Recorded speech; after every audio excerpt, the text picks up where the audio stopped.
إن الحمد لله والصلاة والسلام على رسول الله اللهم صل على محمد وعلى آل محمد رب اشرح لي صدري ويسر لي أمري واحلل عقدة من لساني يفقهوا قولي أعوذ بالله السميع العليم من الشيطان الرجيم بسم الله الرحمن الرحيم وجاء إخوة يوسف فدخلوا عليه فعرفهم وهم له منكرون ولما جهزهم بجهازهم قال ائتوني بأخ لكم من أبيكم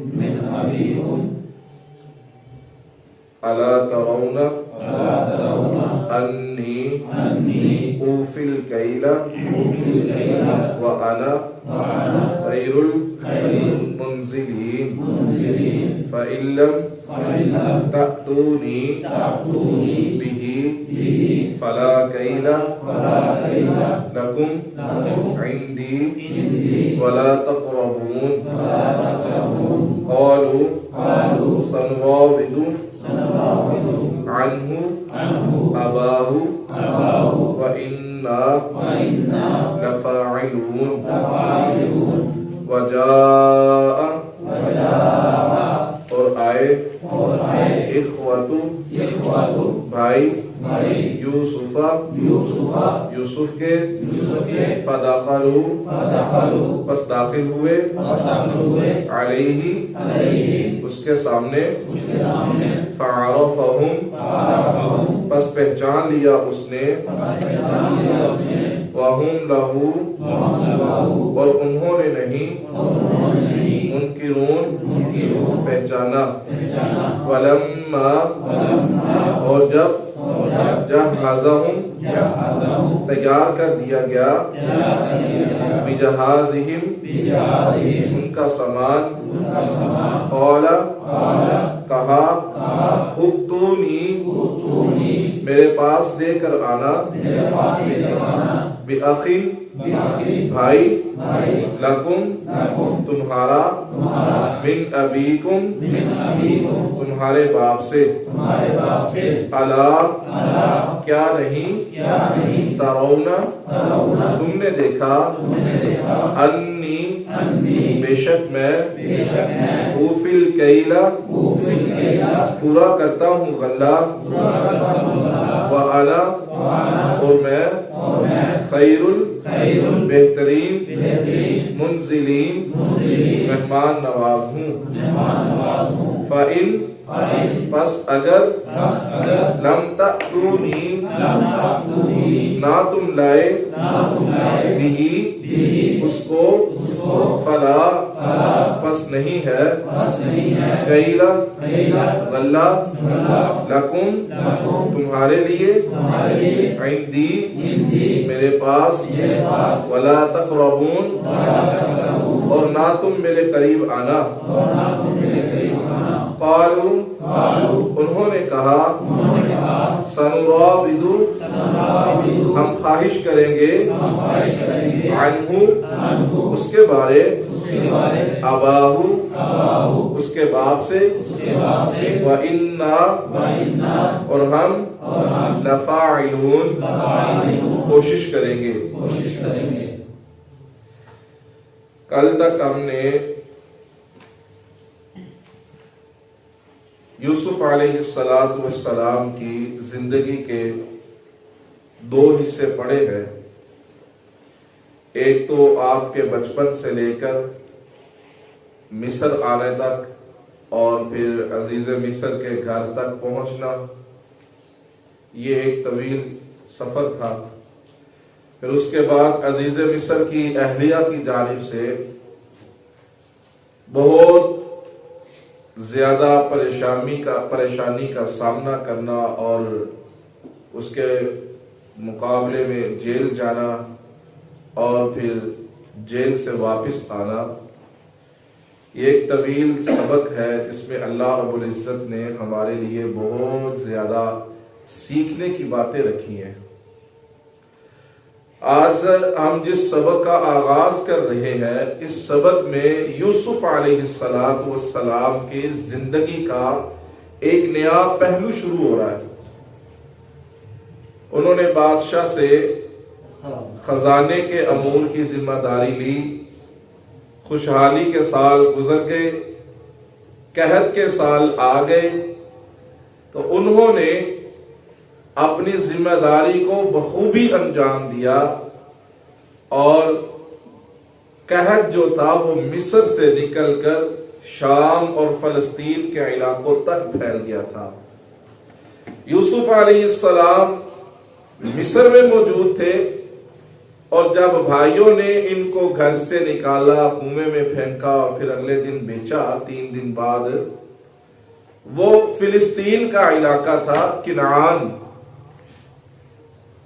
مانا یہ سمجھ میں آتا ہے کہ قحط مصر کے اندر ہی نہیں تھا بلکہ آس پاس کے علاقوں تک پھیل چکا تھا، شام، فلسطین۔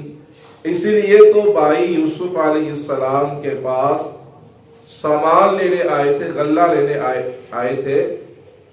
بھائیوں کو علم نہیں تھا کہ ہم جس کے پاس سامان لینے جا رہے ہیں وہ کون ہے، وہ تو ایک حاکم سمجھتے تھے۔ اللہ تعالیٰ نے فرمایا کہ جب یوسف کے سامنے وَجَاءَ إِخْوَةُ يُوسُفَ فَدَخَلُوا عَلَيْهِ، یوسف کے بھائی اس کے سامنے آئے، فَعَرَفَهُمْ، تو یوسف علیہ السلام نے ان کو پہچان لیا۔ یوسف علیہ السلام نے فوراً پہچان لیا، وَهُمْ لَهُ مُنْكِرُونَ، بھائیوں نے نہیں پہچانا، اس وجہ سے کہ بھائی انہوں نے بچپن میں ہی یوسف علیہ السلام کو جدا کر دیا تھا، اور اب تو کتنی دہائیاں گزرنے کے بعد یوسف کے ساتھ سامنا ہوا تھا، تو 30-35 سال کے بعد کسی سے ملاقات ہو تو بڑا مشکل ہوتا ہے کسی کو پہچاننا۔ اسی لیے بھائی نہ پہچان سکے، مگر یوسف علیہ السلام فوراً پہچان گئے، یہ میرے بھائی ہیں۔ اللہ کی کیا شان تھی۔ یوسف علیہ السلام نے ان کو پوچھا کہ بس تم 10 بھائی ہو؟ انہوں نے کہا نہیں جی، ہم 12 بھائی تھے، ایک چھوٹے ہوتے ہی جو ہے نا وہ ہلاک ہو گیا تھا، گم گیا تھا یا فوت ہو گیا تھا۔ جو بھی انہوں نے کہا کیسا وہ منظر ہوگا کہ یوسف علیہ السلام سامنے بیٹھے ہوئے ہیں اور بھائی انہی کے بارے میں کہہ رہے ہیں کہ ایک چھوٹے ہوتے ہی فوت ہو گیا تھا۔ کیسا وہ عجیب لمحہ ہوگا، اور یوسف علیہ السلام کس قدر ضبط کر کے بیٹھے ہوں گے کہ میرے بارے میں مجھے سے جھوٹ بولتے جا رہے ہیں۔ اللہ اکبر۔ کہا اچھا دو باقی 11 تھے، تم 10 آئے ہو، آئندہ کرو۔ قال اتونی باخ لکم من ابیکم، جو تمہارے باپ کی طرف سے تمہارا بھائی ہے جو پیچھے رہ گیا ہے، اسے بھی اگلی دفعہ لے کے آنا۔ اس سے لے کر آنے کا فائدہ تمہیں یہ ہوگا کہ ایک بندے کا غلہ تمہیں زیادہ مل جائے گا۔ مصر کے اندر یوسف علیہ السلام نے اس قدر خوبصورتی کے ساتھ نظام مرتب کیا ہوا تھا، ہر بندہ ان کی نظر سے گزرتا تھا، اور کسی بندے کو زیادہ سامان نہیں دیتے تھے۔ اللہ اکبر۔ اب جب بھائیوں سے کہا کہ تم اس کو لے کر آنا، یہ نہیں کہا کہ وہ میرا بھائی ہے، شک بھی نہیں ہونے دیا ان کو، جس طرح تفتیشی افسر نہیں سوال کرتے کتنے بھائی ہو؟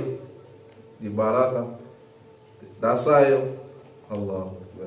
جی ایک نہیں کیا ہوں مر گیا سی، ایک کتنے جے؟ وہ ابا جی کو لے، اگلی باری انہوں بھی لے کے آیا جے۔ الا ترون انی اوفی الکیل، کہا کیا تم یہ نہیں دیکھتے کہ میں پورا غلہ دیتا ہوں؟ وانا خیر المنزلین، اور میں بہترین مہمان نواز بھی ہوں۔